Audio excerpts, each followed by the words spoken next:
Estamos meditando, el texto en el que hoy estamos meditando. Nuestro Señor, nuestro buen Dios, ahora llega un momento muy especial, un momento culminante de nuestro culto. Es el momento en que tú hablas. Nosotros estamos aquí reunidos para exaltarte, para que tú seas supremamente glorificado, para que tú estés en medio de tu pueblo, porque ese ha sido tu propósito eterno. Que Dios habite en medio de su pueblo, y yo estaré en medio de ellos, y ellos serán mi pueblo, y yo seré su Dios, dice el Señor Todopoderoso. Ese ha sido tu plan eterno, y está visto en la iglesia, es evidente en la iglesia, como hicieron una pregunta en la anterior sesión. ¿Sabe el enemigo y los demonios que nosotros somos hijos de Dios? Sí. Ellos lo pueden ver, porque ven en nosotros la imagen misma de Cristo, el resplandor de su gloria, la gracia derramada. Hoy, Señor, estamos aquí reunidos para escuchar tu voz, al contemplar tu gracia y tu amor. Queremos oír tu voz. Edifica a tu iglesia con tu palabra. Señor, llama a los incrédulos a la santa fe que nos ha sido dada, y úsame a mí como tu siervo. No soy nada más, un siervo, un esclavo tuyo, Señor, para presentar correctamente tu palabra de verdad. Que el Espíritu Santo me conduzca, Señor, a presentar correctamente la palabra de verdad. Que tu Espíritu Santo no permita que yo me desvíe, porque o si no desviaría a tu pequeña manada. Ayúdanos, Señor, te lo suplicamos en Cristo Jesús. Amén. Efesios capítulo 6, versículos 10 al 20. Dice así la palabra del Señor. Por último, fortalezcanse con el gran poder del Señor. Pónganse toda la armadura de Dios para que puedan hacer frente a las artimañas del diablo. Porque nuestra lucha no es contra seres humanos, sino contra poderes, contra autoridades, contra potestades que dominan este mundo de tinieblas, contra fuerzas espirituales malignas en las regiones celestiales. Por lo tanto, pónganse toda la armadura de Dios, para que cuando llegue el día malo puedan resistir hasta el fin con firmeza. Manténganse firmes, ceñidos con el cinturón de la verdad, protegidos por la coraza de justicia y calzados con la disposición de proclamar el evangelio de la paz. Además de todo esto, tomen el escudo de la fe, con el cual pueden apagar todas las flechas encendidas del maligno. Tomen el casco de la salvación y la espada del Espíritu, que es la palabra de Dios. Oren en el Espíritu en todo momento, con peticiones y ruegos. Manténganse alerta y perseveren en oración por todos los santos. Oren también por mí, para que cuando hable, Dios me dé las palabras para dar a conocer con valor el misterio del Evangelio, por el cual soy embajador en cadenas. Oren para que proclame valerosamente como debo hacerlo. Palabra de Dios. Amén.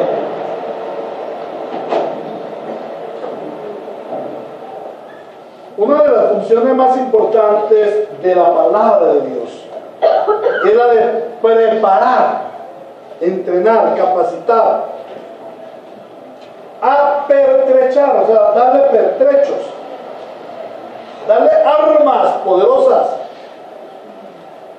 al creyente, fortalecer al creyente, darle fuerzas. La palabra tiene mucha función en nuestra vida.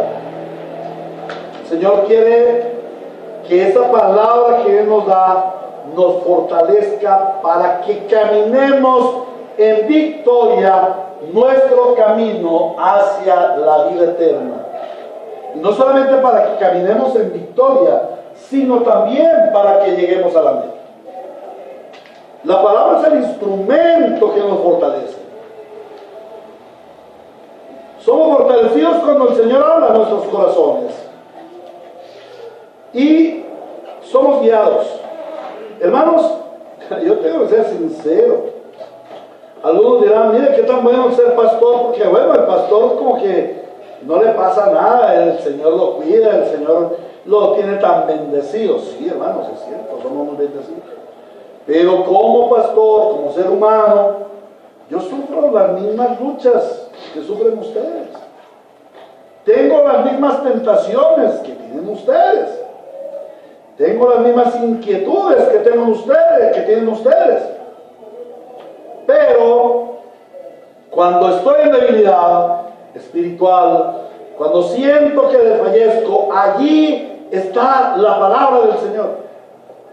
Y si no quiero desfallecer, y si no quiero tener dudas, ¿a dónde tengo que ir? A la palabra del Señor, para que me fortalezca y me lleve en el camino. Porque mira, en esta naturaleza humana, viviendo la vida espiritual, es que la vida cristiana es una vida espiritual. Nosotros andamos como en muletas o con bastón, pero bastante cojitos. Es muy difícil el camino que lleva a la vida eterna. Su puerta es angosta, su camino es angosto y difícil.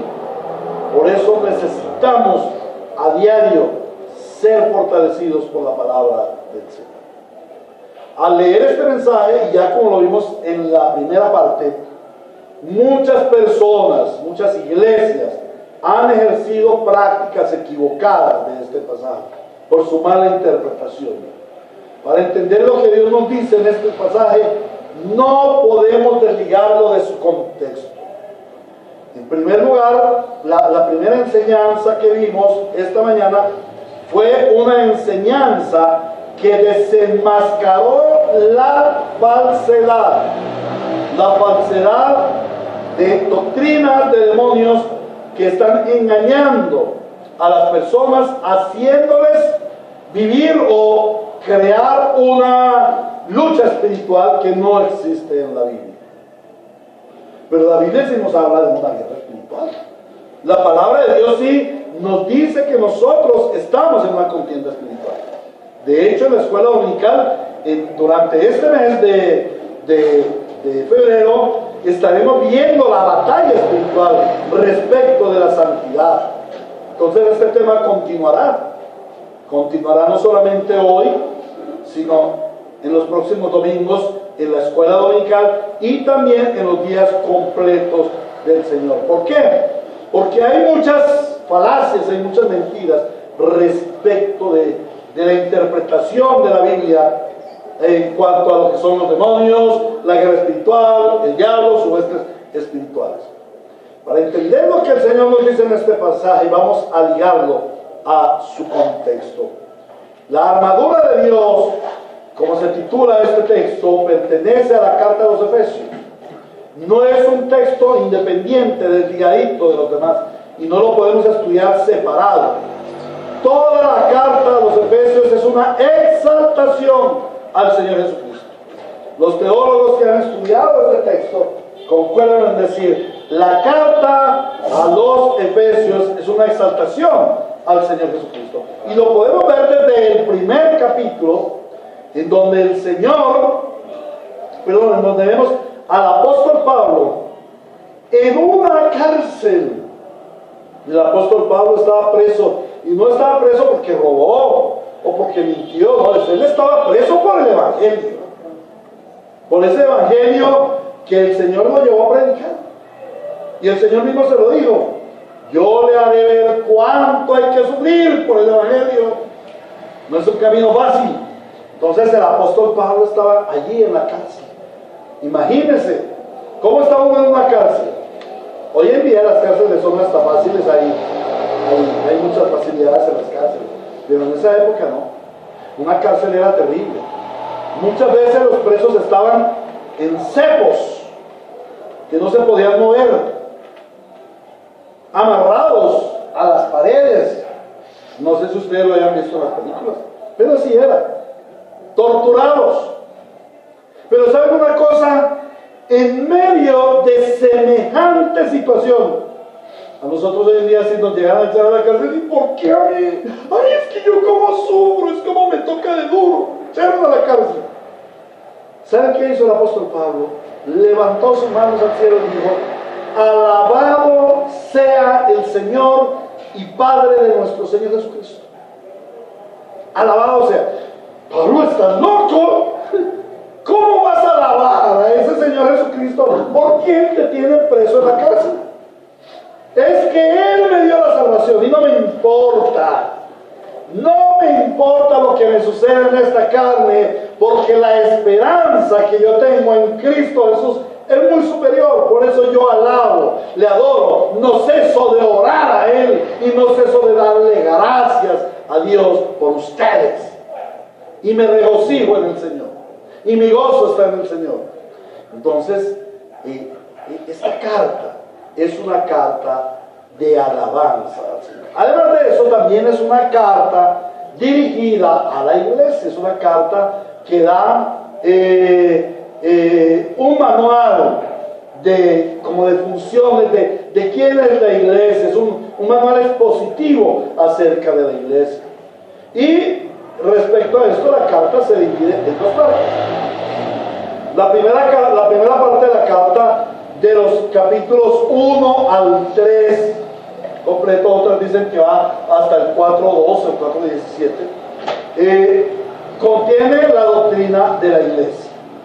Habla sobre la doctrina de la iglesia, qué es la iglesia, para qué constituye el Señor la iglesia, la obra del Espíritu Santo en la iglesia, los ministerios en la iglesia. Habla acerca de la doctrina de la iglesia. Y la segunda parte de los capítulos 4, 5 y 6 corresponde a la práctica de la iglesia. ¿Qué hace la iglesia? Por lo tanto, para hacer una correcta interpretación de este texto, debemos tener en cuenta varias cosas. Primero, que la armadura de Dios tiene como objetivo fundamental la gloria de Cristo. Que la batalla espiritual, sobre todo, tiene un propósito, la gloria de Cristo. Que nosotros estamos luchando una batalla espiritual para la gloria de Cristo. Amén. Sobre todo es para Cristo. Pero segundo, que el Señor nos habla de la armadura de Dios, es respecto de la práctica que debemos tener nosotros los creyentes en esa lucha espiritual que tenemos que afrontar. Porque la vida del cristiano es esa. La vida del cristiano es que Cristo el Señor nos trasladó del reino de las tinieblas, un reino en donde estamos secuestrados, un reino en donde éramos esclavos del diablo, un tirano terrible, que todos ustedes han de acordarse de cómo nos tenía sometidos el tirano. Y el Señor viene y nos traslada del reino de las tinieblas y nos pasa al reino de su admirable luz. Esto es lo más hermoso. Y les hablaba a los hermanos de la escuela de predicadores esta mañana. Les hablaba precisamente de eso, de que el asunto del cristianismo es un asunto de política, es un asunto de gobierno. ¿Quién reina en tu vida? Entonces nosotros tenemos que ajustar este texto de la armadura de Dios, en primer lugar la exaltación de Cristo, y segundo, nuestra posición en la guerra espiritual de la luz contra las tinieblas. Porque antes éramos esclavos de la luz, ahora somos siervos, antes éramos esclavos de las tinieblas, ahora somos siervos de la luz. Y al convertirnos, al pasar de las tinieblas a la luz, nos convertimos en enemigos de las tinieblas y en una lucha constante. Como lo vimos en la primera enseñanza, el pasaje nos revela que nos estamos enfrentando a una lucha espiritual que está dirigida de la parte de las tinieblas por el diablo, que es un ser espiritual no tangible, no visible, pero que está allí, es real, que además de eso es maligno, que procura nuestro daño y que usa sucias artimañas, métodos astutos, métodos engañosos. Además de eso, que es una lucha contra un ejército bien organizado, ubicado en las regiones celestiales. Entonces, eso es lo que vamos a continuar estudiando esta mañana. Entonces, en el sermón de ahora veremos la verdadera batalla. En el primer sermón vimos la falsa batalla o el engaño de la falsa batalla. En esta segunda veremos es la verdadera batalla. Así como se nos revela en la palabra la capacidad del adversario, las características del adversario, el Señor nos da también las fortalezas. Lo primero y más importante que nos dice allí el texto es el gran poder del Señor. Esta es la frase que nos debe guiar en nuestra guerra espiritual, en nuestra batalla espiritual. El Señor dice que no estamos luchando una batalla contra carne y sangre, sino contra poderes. Poderes, como lo veíamos ahora, son poderes. Pero ese poder es vencido por el gran poder del Señor. Veíamos que el diablo no es ni omnipotente, ni omnipresente, ni omnisciente, ni las huestes espirituales de maldad tienen la misma capacidad del Señor. El gran poder es del Señor. Y es por el poder del Señor que nosotros vamos a estar firmes ante el ataque. En segundo lugar, en primer lugar, para afrontar la batalla tenemos el gran poder del Señor. En segundo lugar, tenemos la provisión del Señor. ¿Cuál es la provisión que el Señor nos da para pelear la batalla de la fe? La armadura de Dios. Y en tercer lugar, tenemos el hecho de que nosotros podemos enfrentar al enemigo, que él no es invencible, hermanos. Muchas personas nos han metido el cuentito de que el diablo es tan poderoso y que nos vence, y que ese demonio vino y venció, y es que el que lo tiene martirizado es el demonio. Falso, hermanos. La Biblia nos muestra que el Señor tiene un gran poder y que Él ya venció. Y vimos en la primera parte que la iglesia es una iglesia marchante, una iglesia que guerrea, pero también es una iglesia triunfante. Hermanos, cuando nosotros estamos peleando la batalla de la fe, tenemos una ventaja. Ya sabemos cuál es el resultado. ¿No te parece chévere eso? Que cuando yo voy a pelear una batalla, sé que definitivamente voy a ganar. Como cuando estaba estudiando Apocalipsis. Y uno se pregunta, bueno, pero ¿qué es lo que contiene Apocalipsis? Mira, Apocalipsis se puede sintetizar en algo. Apocalipsis nos enseña que a pesar de que parece que el reino de las tinieblas avanza y gana, eso parece, esa es la película que muestran.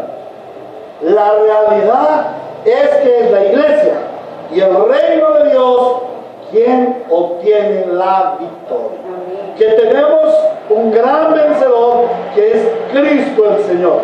Qué bueno salir a la batalla con esa convicción de fe de que ya ganamos la batalla. Nuestro capitán ya venció. Pero eso no implica que porque ella venció entonces yo me echo a la noche. No, al contrario, lucho con más fuerzas. ¿Por qué? Porque sé que soy vencedor. Lucho contra un enemigo que por muy fuerte que parezca, ya sé que está vencido y que no podrá ganar terreno en mí. Al contrario, como dice el Señor, las puertas del reino de la muerte no prevalecerán contra la iglesia del Señor, o sea, contra mí, contra ti. Vamos a continuar con el estudio de este pasaje. El pasaje comienza exaltando el gran poder del Señor. La gran mayoría de cristianos y aún de predicadores se acercan a este pasaje cortando esta frase que es muy importante: el gran poder del Señor. Cuando van a hablar de la guerra espiritual, lo que hacen es magnificar los poderes de las tinieblas. Muchos pastores usan sus predicaciones para enaltecer al diablo y a sus demonios, achacándoles todo tipo de males habidos y por haber, y produciendo una paranoia colectiva entre sus seguidores. Muchos cristianos ven a Satanás y a sus secuaces hasta en la sopa, y amparados en este pasaje, se ponen a reprenderlos a escobazo limpio, a banderazo limpio, como les contaba, revolcándose ellos que están peleando con el demonio. Al final vimos cuáles son los objetivos. ¿Qué objetivo persiguen estas personas? En primer lugar, quitarle la gloria a Cristo, que Cristo no sea glorificado. Pero no solamente este engaño, sino el engaño de mantener siempre una ligadura, una dependencia entre el líder y el supuesto endemoniado, porque va a necesitar continuamente de ese líder que lo libere. También vimos que nunca van a salir de su engaño porque no reconocen su pecado, sino que siempre desvían su pecaminosidad a echarle la culpa al diablo. Pero la Biblia es muy clara y le otorga el gran poder al Señor y solo al Señor. Sin embargo, esto no niega que los ejércitos de las tinieblas sí tengan poder. Como cristianos no podemos desconocer ni menospreciar el poder dado por Dios a las huestes espirituales de maldad. Pero el hecho de que Dios le haya dado poder a esas huestes no implica o no nos manda a nosotros a someternos a ellas. El Señor dice que debemos fortalecernos para enfrentarlos. El texto dice, porque nuestra lucha no es contra seres humanos, no peleamos contra hombres débiles como nosotros, con armas frágiles como las nuestras. Muchas personas piensan que la lucha es en su casa, con su esposa, que el problema es su esposa, que el demonio es la suegra, ¿sí? O el mal compañero, o el jefe en el trabajo, ¿no? Ese es el demonio, y contra ellos hay que pelear. No, señor. Nuestra lucha no es contra seres físicos. Nuestra lucha, nuestros enemigos son poderes, autoridades, potestades que dominan este mundo de tinieblas, fuerzas espirituales malignas en las regiones celestes. Nuestros verdaderos enemigos son poderes maléficos que gobiernan este mundo de maldad, este mundo de tinieblas.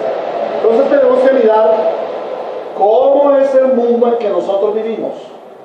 ¿Cómo dice el texto que es el mundo en donde vivimos?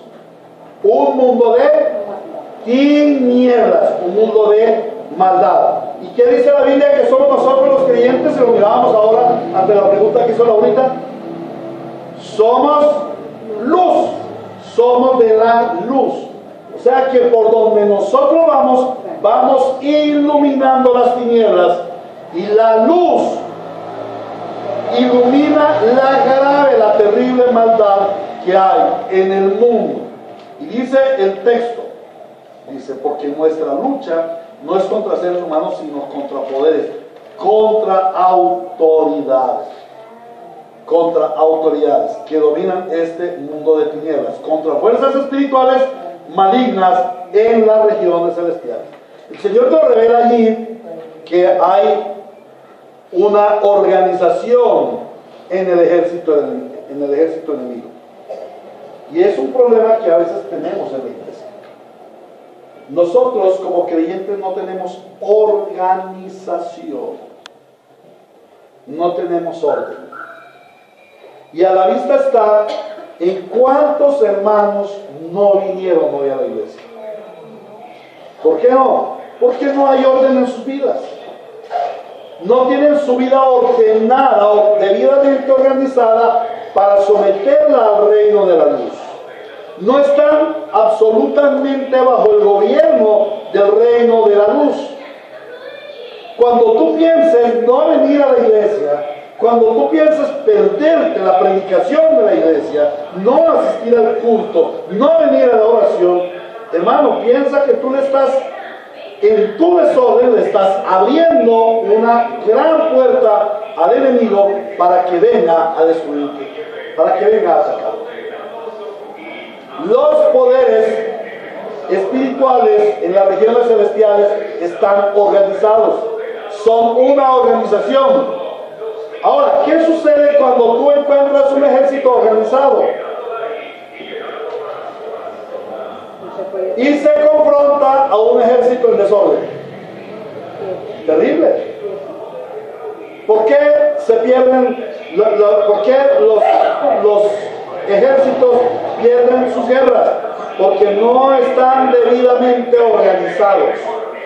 Son escaramuzas por aquí, escaramuzas por allá, escaramuzas más allá.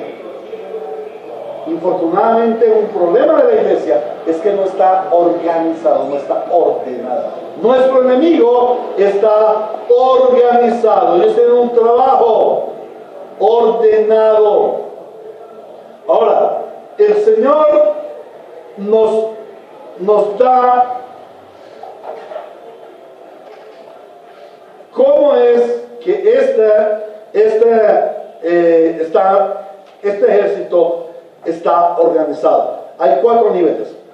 Primero dice que son poderes. En la Reina y Valera dice principados. Esto significa que hay cabezas dirigentes, personales investidos de un poder delegado. Hay autoridades, hay superiores e inferiores. ¿Saben ustedes qué sucede en el reino de las tinieblas entre esas autoridades superiores e inferiores? Las autoridades inferiores obedecen porque obedecen. Allí no hay tutía. Están en una esclavitud que obligatoriamente tienen que obedecer. Es más aún, nosotros estuvimos bajo esa esclavitud. Éramos esclavos del pecado, y cuando el pecado venía a nuestras vidas, nosotros le decíamos sí y lo obedecíamos. Luego dice que allí hay autoridades, o sea, individuos que tienen mandos sobre otros, mandos que someten a otros.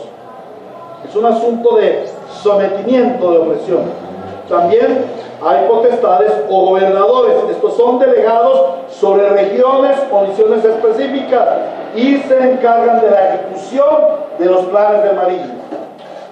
El maligno tiene planes. ¿Y qué planes tiene el maligno? Frenar nuestro avance y crecimiento espiritual, menoscabar nuestra fe, mantenernos alejados del Señor, robar nuestro gozo y hacer de nuestra vida cristiana una vida miserable y amarga. Y Él tiene sus estrategias. Él tiene sus estrategias. Las huestes espirituales de maldad tienen estrategias. ¿Cómo nos atacan? Bueno, hay 3 formas. En primer lugar, nos atacan a través de la tentación. En segundo lugar, nos atacan a través de la opresión. Y en tercer lugar, nos atacan a través del avance, o más bien del freno, del frenar nuestro crecimiento espiritual en el Señor. Son 3 formas como el enemigo usa, o el enemigo tiene estrategia para atacarnos. Ahora, miremos su posición. Dice que están ubicadas en las regiones celestiales. Esto no quiere decir que estos demonios, que estos huéspedes espirituales de maldad comparten el cielo con Dios. Y entonces ellos tienen la misma autoridad que Dios. No. Ellos están ubicados en una esfera sobrenatural, en una esfera espiritual que tú no ves. Pero que cuando estamos enfrentados a la batalla espiritual, debes conocer esas estrategias.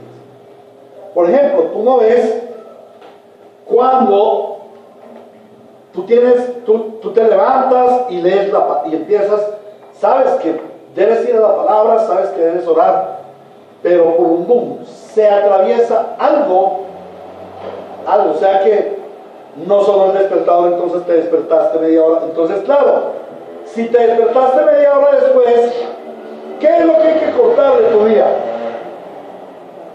¿El devocional? Claro, el devocional. Porque si tú no haces devocional, pues no te van a echar del reino de los cielos. Pero si tú llegas 10 minutos tarde al trabajo, sí te pueden echar del trabajo. ¿Siento que sí? Eso quiere decir que le tenemos más miedo a nuestro empleador que a Dios. Tenemos más respeto por nuestro empleo, que al fin y al cabo, tarde que temprano nos van a echar. Te lo aseguro. Tarde que temprano tendremos que irnos de desempleo. Le tenemos más respeto, más honor a nuestro trabajo que a Dios. O si no, ¿por qué no cortar el desayuno? Cortemos el desayuno. Ah, no, porque me voy con hambre y después me desmayo por allá en el trabajo. ¿Qué es lo primero que cortamos? Ahora, ¿quién pone estas trampas? Ah, nosotros decimos, no, fue que el despertador no sonó. O fue que esto, que lo otro. Hay un enemigo que está trabajando sobre él. Hace pocos días les conté que yo estaba leyendo, haciendo mi devocional nocturno, estaba leyendo la palabra y me dio un terrible ardor en los ojos y un desánimo. Oh, estoy muy cansado, me justifiqué todo, he hecho mucho trabajo hoy, he adelantado las cosas, me voy a acostar a dormir, pero mientras me ponía la pijama encendí el televisor y para eso sí tuve tiempo. ¿Quién puso eso? Nuestro enemigo. Ahora, el pastor estaba viendo pornografía o una novela sucia. No, estaba viendo algo interesante, algo cultural. ¿Es malo ver algo cultural? Yo no estoy diciendo que sea malo. A veces nosotros como creyentes evaluamos entre si es bueno o es malo. Pastor, ¿es bueno tatuarse o es malo tatuarse? Es que yo quiero tatuarme las 5 solas en mi brazo. O yo quiero tatuarme Juan 3:16. El problema no es si es bueno o malo tatuarse. El asunto es, ¿glorifica esto al Señor? Nuestro enemigo siempre estará estorbando todo aquello que tú determines glorifica al Señor. Y entonces siempre te pondrá a evaluar. Pero esto es bueno. No estás haciendo nada malo, como lo vamos a ver ahora en la enseñanza de la tarde, cómo el enemigo nos engaña con este tipo de cosas. Entonces nosotros vemos que hay unas huestes o un ejército debidamente organizado en las regiones celestiales. Están ubicados en una esfera sobrenatural, en una esfera que nosotros no podemos ver a simple vista. Ahora, también vimos en la primera parte que estos seres son angelicales y que tienen poder. Por eso nosotros no podemos desconocer lo que ellos hacen. Pero la palabra de Dios dice que mayor es el que está en mí que el que está en el mundo. Mayor es el que gobierna mi vida que el que gobierna el mundo. Eso quiere decir que nosotros somos más que vencedores ante todos estos ataques de las tinieblas.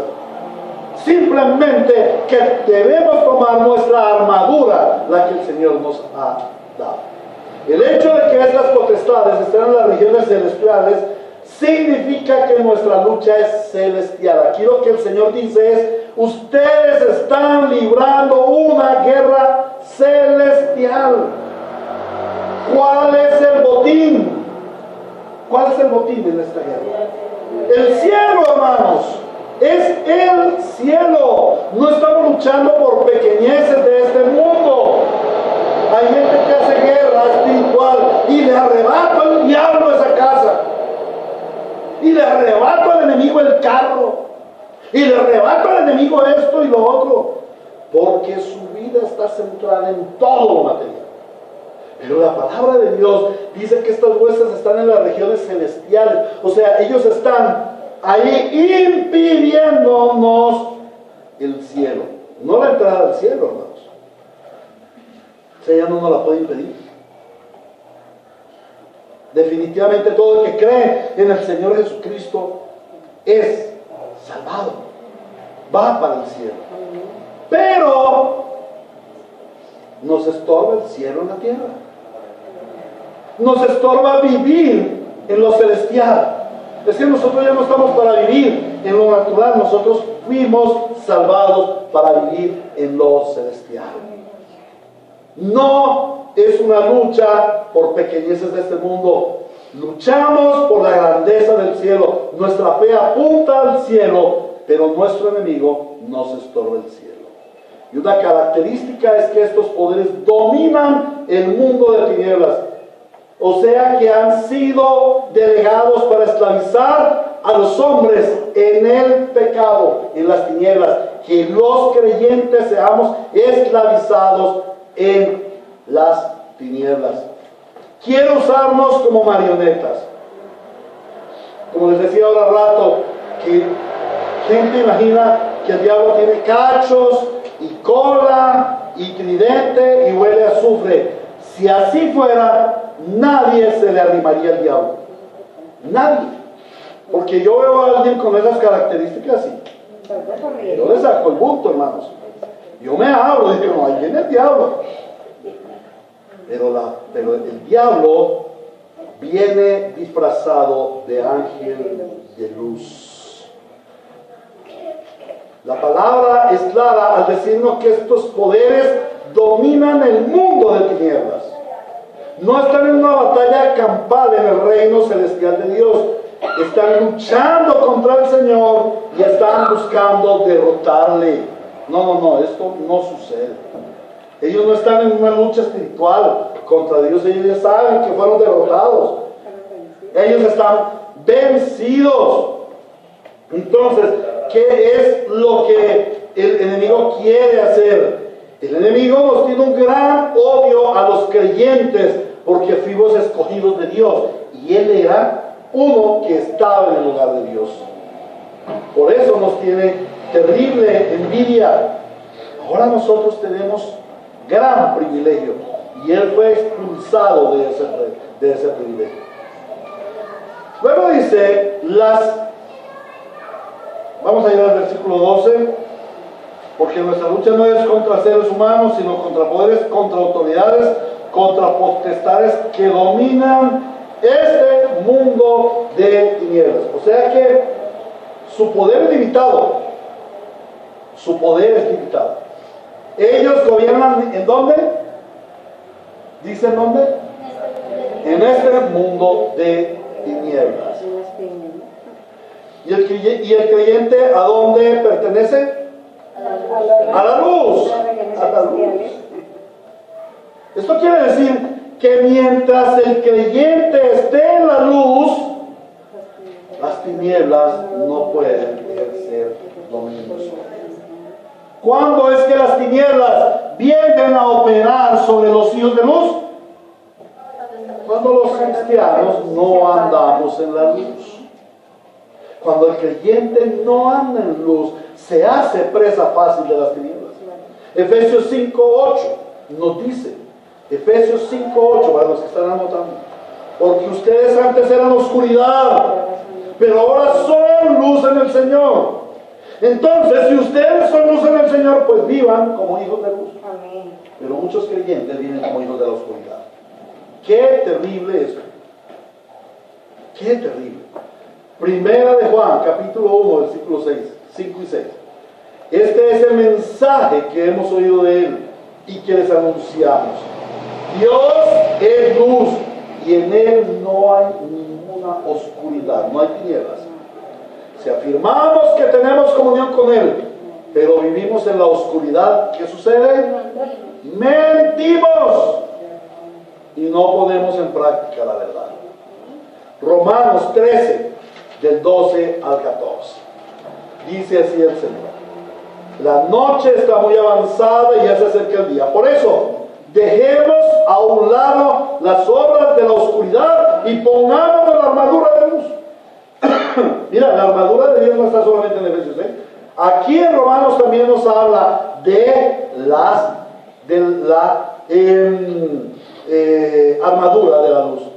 Vivamos decentemente como a la luz del día, no en orgías y borracheras, ni en inmoralidad sexual y libertinaje, ni en disensiones ni envidias. Más bien, revistan sus ustedes del Señor Jesucristo y no se preocupen por satisfacer los deseos de la naturaleza pecaminosa. El Señor nos advierte que el diablo y su ejército no pelean limpio, sino que usan artimañas, engaños, métodos astutos, estratagemas malignas. Según a los Corintios 11:14 dice: y no es de extrañar, ya que Satanás mismo se disfraza de ángel de luz. Y en 2 Timoteo 2:9 dice: el malvado vendrá por obra de Satanás con toda clase de milagros, señales y prodigios falsos. Recuerda que en la primera enseñanza les decía cómo entran en un infighting de guerra contra las tinieblas, y de pronto vienen los pastores y echan fuera demonios y la gente empieza a estremecerse. ¿Qué es eso? Espectacularidad. Lo vimos en ese momento. Son métodos, son estratagemas malignas, engañosas. Siempre el maligno nos mostrará como cosas milagrosas, prodigios, pero son falsos, dice el Señor. Por ello debemos estar alertas ante las ofertas engañosas que el mundo nos hace a través de la publicidad. ¿Saben una cosa? Nuestro adversario el diablo tiene un gran departamento de publicidad que se llama la tentación. Son engaños que pretenden satisfacer nuestros apetitos carnales. Siempre vas a tener necesidad. Hermano, el domingo yo no puedo ir a la iglesia porque tengo la necesidad de sacar a mi familia a pasear. Hace muchos años que nosotros nos salimos a pasear un dominguito, ya es hora. Tenemos que darnos, claro, no todo puede ser religión. Hermanos, ¿para qué llevar el diezmo a la iglesia? El pastor vive bien, buena casa, buen carro, está gordito, no le falta nada. ¿Para qué vamos a llevar diezmo? Llevémoselo a los pobres, demos una donación a los damnificados de no sé dónde o de si sé cuándo. Al Señor le gusta también que le demos a los pobres, porque siempre al pastor. No, hermanos, es que tú no traes plata para el pastor. Aquí el dinero no es para el pastor, aquí el dinero es para la gloria de Dios. ¿Y cómo se distribuye? A través de una junta de tesorería, a través de un programa de distribución o de un presupuesto de gastos, ¿cierto? Pero el enemigo te mete esa artimaña, él te mete esos engaños y tú dices, claro. Y yo me siento feliz cuando yo voy allá y orando y digo, mire, esta es mi donación para los pobrecitos. Siempre nuestro enemigo produce en nosotros necesidades que tenemos que suplir. La palabra dice que el enemigo está como un león rugiente buscando a quien devorar. Algunos cristianos menosprecian el poder de Satanás y hasta niegan su existencia. Dicen que el diablo es solamente una representación del mal, que los demonios y los seres espirituales de maldad son solamente imaginaciones que no existen realmente. Pero la palabra reconoce la existencia de estos seres y se preocupa por develárnoslos. Nos advierte de su capacidad, de su daño. No es un mito, es verdad. Tú estás luchando contra un enemigo invisible, intangible, pero real. Ahí está. Y quiere sacarte de hacerte la vida cristiana a cuadritos. Finalmente, quiero advertir que las fuerzas demoníacas no son un juego. No estamos llamados a tratar con ellos, sino a resistirlos. El diablo es nuestro enemigo y es tramposo, es padre de toda maldad. No podemos hacer armisticios con él. Nosotros no nos podemos poner a hacer tratados de paz con nuestro enemigo. La palabra dice en Génesis 3:15: pondré enemistad entre tú y la mujer, entre tu simiente y la de ella. Él siempre nos va a hacer la guerra enérgicamente, sin tregua, no descansará. Es un enemigo que trabaja 24 horas diarias. La pregunta es, ¿tú trabajas 24 horas diarias en cuidar el reino de Dios en ti? ¿Tú trabajas en oración, en lectura de la palabra? ¿Horas antes de acostarte a dormir para que el Señor guarde tus sueños? Te levantas y al despertar oras al Señor dándole gracias por el sueño que te dio. He tenido que ver a muchas personas que me dicen, pastor, es que no he podido dormir, estoy pasando mal tiempo, yo no puedo dormir. ¿Por qué no pueden dormir? Porque no han cuidado, no han guardado el reino espiritual. Ay, pastor, pero es que me va muy mal en las finanzas. ¿Por qué? Porque no han guardado el reino espiritual, el reino de Dios. Nuestro enemigo es tramposo y siempre va a hacernos la guerra y él está trabajando 24 horas. 24 horas. Y una de las cosas, por ejemplo, de lo que sucede en la iglesia y uno de los deberes del pastor es orar por la iglesia, orar por las ovejas. Yo creo que debo orar más por las ovejas y el estar tratando este tema también me redarguye a mí. El estar intercediendo más por las ovejas. ¿Por qué? Porque a nuestro alrededor hay un enemigo organizado que quiere dañarle la vida a las ovejas y él no va a descansar. Él quiere destronar el reino de Dios en nuestras vidas. Como vamos a seguir ahora en la tarde con nuestro tema, no hemos terminado, vamos a mirar algunas cosas que hemos visto en esta mañana. En primer lugar, vemos como Dios nos revela en este pasaje que tenemos un adversario, que es enemigo y que lucha contra nosotros denodadamente. Denodadamente quiere decir sin descanso. En segundo lugar, vemos que al consagrar nuestra vida a Dios, tenemos que luchar contra ese enemigo. Y él va a venir con artimañas, va a venir con trampas. Él no va a susurrar al oído cosas que son agradables a nosotros, los deseos de la carne, la codicia de los ojos y la vana gloria de la vida. Él quiere ejercer el gobierno del mundo en nosotros, quiere hacernos retroceder. Ahora, ¿y para qué el enemigo quiere hacernos retroceder? ¿Será que el enemigo va a lograr sacarnos del reino de la luz? ¿Será que el enemigo va a vencer a Cristo que nos salvó? El Señor dice que nadie le puede quitar una de las ovejas al Padre. Nadie. Nada nos podrá separar del amor del Señor. Pero entonces, ¿por qué el enemigo quiere venir a atacarnos? Para producir en nosotros cansancio, agotamiento, y para que el reino de la luz no avance sobre el reino de las tinieblas. Él quiere frenar tu crecimiento espiritual. Él quiere frenar tu crecimiento espiritual.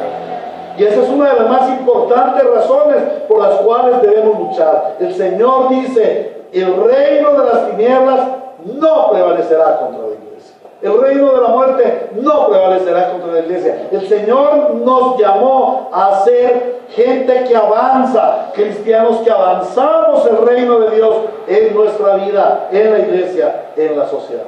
En tercer lugar, nuestro adversario sí es poderoso, pero no lo suficiente como para vencer a Dios. Por lo tanto, el Señor nos instruye que debemos fortalecernos en su gran poder y usar los instrumentos que Él nos da para enfrentarnos al enemigo y salir victoriosos. ¿Cómo debemos aplicar este texto que hemos analizado hasta el momento? Ya en la tarde veremos más la armadura de Dios, veremos cuáles son las artimañas del diablo y cómo obtenemos la victoria. En primer lugar, debes reconocer al Señor como tu Dios y Señor. ¿Saben una cosa? Muchos cristianos no reconocen al Señor como su único Dios. No tienen temor del Señor. Y osamos llamarnos cristianos. Debemos reconocer en nuestro Señor el que tiene el gran poder. Y debemos considerar que cualquier trato con el pecado es un trato con el mismo Satanás. Y es una vil traición contra nuestro Señor. Entonces, reconoce el gran poder de Dios, que es muy superior a cualquier otro poder, y acude a Él en busca de protección. En tercer lugar, revístete de la armadura de Dios. Procura el conocimiento de la Escritura respecto a este tema. Profundiza y practica la palabra de Dios en tu vida para que puedas salir victorioso en todo ataque de las tinieblas. Debes estar alerta ante cada movimiento de tu enemigo, ante cada movimiento del mundo contemporáneo. Ahora estamos frente a las elecciones, ahora que estamos frente a tantas actividades de cultura, ahora que estamos enfrente a tantas revoluciones de la igualdad de género, de la lucha por el matrimonio igualitario y por todas estas cosas que estamos viviendo, lo que se llama políticamente correcto. ¿Hasta qué punto los cristianos participamos de eso? Debemos estar alerta ante los moveres del mundo y percibir los engaños de las tinieblas que han sido puestos como trampa para cautivar a los creyentes. Inclinemos nuestro rostro y oramos pidiendo al Señor que Él nos revele cada día más la realidad de la lucha espiritual y que sea Él mostrándonos la verdadera batalla, cómo debemos nosotros enfrentar la verdadera batalla. La verdadera batalla no es agarrar a escobazo limpio al diablo, no, o a sus demonios. La verdadera batalla es una lucha contra el pecado, es una lucha entre la luz y las tinieblas, es una lucha del cristiano buscando el reino de Dios y su justicia sobre todas las cosas. Asístenos, Señor, asístenos para comprender la verdadera batalla y ayúdanos para que en esta tarde podamos ver cuáles son las armas poderosas en Dios. Perdón, cuáles son las artimañas que el diablo usa, pero también para que podamos ver cuáles son las armas poderosas en Dios para luchar contra estas fortalezas del enemigo. Asístenos, Señor, nos disponemos en tus manos. Padre, te damos gracias por el tiempo que tenemos de comunión entre los hermanos y la forma como vamos a compartir hoy en paz, en amor de Cristo, este tiempo de almuerzo y de compañería. En el nombre de Cristo Jesús oramos que la gracia tuya sea sobre nosotros y nos siga fortaleciendo espiritualmente para desarrollar la verdadera batalla de la fe. En nombre de Cristo Jesús nuestro Señor oramos. Amén. Muy bien, mis hermanos, algunas instrucciones.